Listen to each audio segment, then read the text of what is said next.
Good morning, everybody. I am your grateful neighborhood addict named Connor, and this is today's Daily Reflection. July 10th, Toward Peace and Serenity. When we have taken a square look at some of these defects, have discussed them with another, and have become willing to have them removed, our thinking about humility commences to have a wider meaning. 12 Steps and 12 Traditions, page 74. When situations arise which destroy my serenity, pain often motivates me to ask God for clarity in seeing my part in the situation.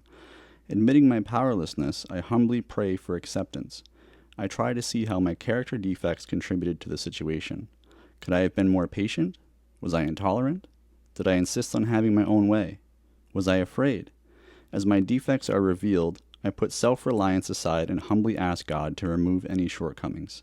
The situation may not change, but as I practice exercising humility, I enjoy the peace and serenity which are the natural benefits of placing my reliance in a power greater than myself. Hi, everybody. Really sorry this video is so late today. I was helping my best friend with a project all day. And in an ideal world, I'd like to have these videos out for you guys by noon every day. But on some days, that's just not going to be practical. But better late than never, right? I'm still keeping my commitment to you guys for today. So on to today's reflection. Yesterday's reflection was about humility, and today's naturally flows into surrender. Those aren't actually two different topics, which we touched upon yesterday. Here's how they're one process. Humility answers the question, who am I? And surrender answers, now what do I do? And I think that's where a lot of people can get confused, thinking that surrender is doing nothing, when in actuality it is an action step. Humility lets me admit that I'm not God, and surrender gives God permission to work in my life, but that requires something from me, my willingness. Why? Because God refuses to override our free will. He will knock on the door of your heart until you answer, but he won't kick the door in. Now, today's reading reminds me that recovery isn't about becoming stronger.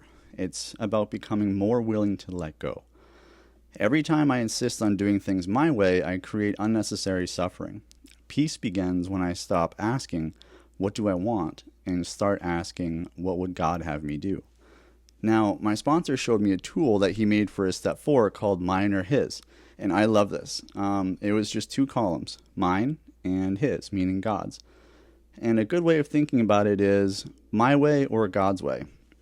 For example, self would be my way and others would be his. If lies are mine, truth is his. If pride is mine, humility is his. If control is mine, surrender is his. If fear is mine, faith is his. Expectations and acceptance. If demands are mine, service is his. Reputation is mine, character is his. If revenge is mine, forgiveness is his. If judgment is mine, mercy is his. And if bitterness and resentment are mine, gratitude is his. So I made one of these for all of you as well, and I'll include the link in the description. This is a wonderful way to help you understand the concept of surrender, especially as an action step, and I'll explain more about that in a minute. So, addiction and recovery. How did my addiction teach me this lesson? Well, one thing addiction taught me is that I wanted ownership over everything. My plans, my comfort, my timing, even other people and their time. Recovery has slowly been teaching me that none of those things were ever really mine in the first place. So, why does this reading belong here in the 12 steps? First of all, this ties beautifully into step 3. Turning our will and our lives over to God isn't a one-time decision. It's a daily practice of choosing his over mine, especially in the little moments. And I can see this tool about mine or his being incredibly useful for step 4's turnarounds column. Now, I know everyone does their step 4 a little bit differently. I'm currently working on mine now. I really like the way the big book lays it out in the 4 columns, right? Resentment, for example, cause. And then how did this affect my survival instincts? That's really brilliant. And then turnarounds. And my favorite is the turnarounds because it indirectly gives us answers to our problems and directly when you apply the mine or his list. So turnarounds are, I was selfish, I was dishonest, I was self-seeking, and I was afraid for each resentment. So, and then what could I have done about it, and where was I at fault? So that right there sets us up for step 7 really nicely, because our mine or his list gives us the answers to our character defects. And then once we've diagnosed the problem correctly, we can ask God for each of those things when they pop up in our daily lives, practicing our step 7. For example, when bitterness crops up in my heart, I immediately forgive and I ask God for gratitude. So, on to faith. What is God teaching me through this? Well, God doesn't seem interested in taking away my freedom. He's interested in teaching me how to use it wisely. Every opportunity to choose His way over mine becomes another opportunity to grow and to be more like Him. This is surrender.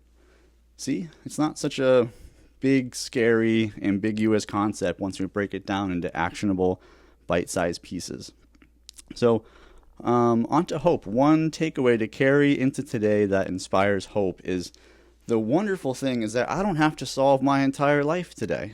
I only have to surrender the next decision in front of me. And a quick note for the newcomer, the most important person in the room: if you're overwhelmed, don't worry about turning your whole life over today. Just ask one simple question: is this mine or His? Then try the answer that leads to more peace. And a question to leave you all with: what am I holding on to today that was never mine to carry? Thank you so much for listening today and for allowing me to be a part of your journey. I am your grateful neighborhood addict named Connor, and I'm wishing you another day gratefully sober. Until tomorrow.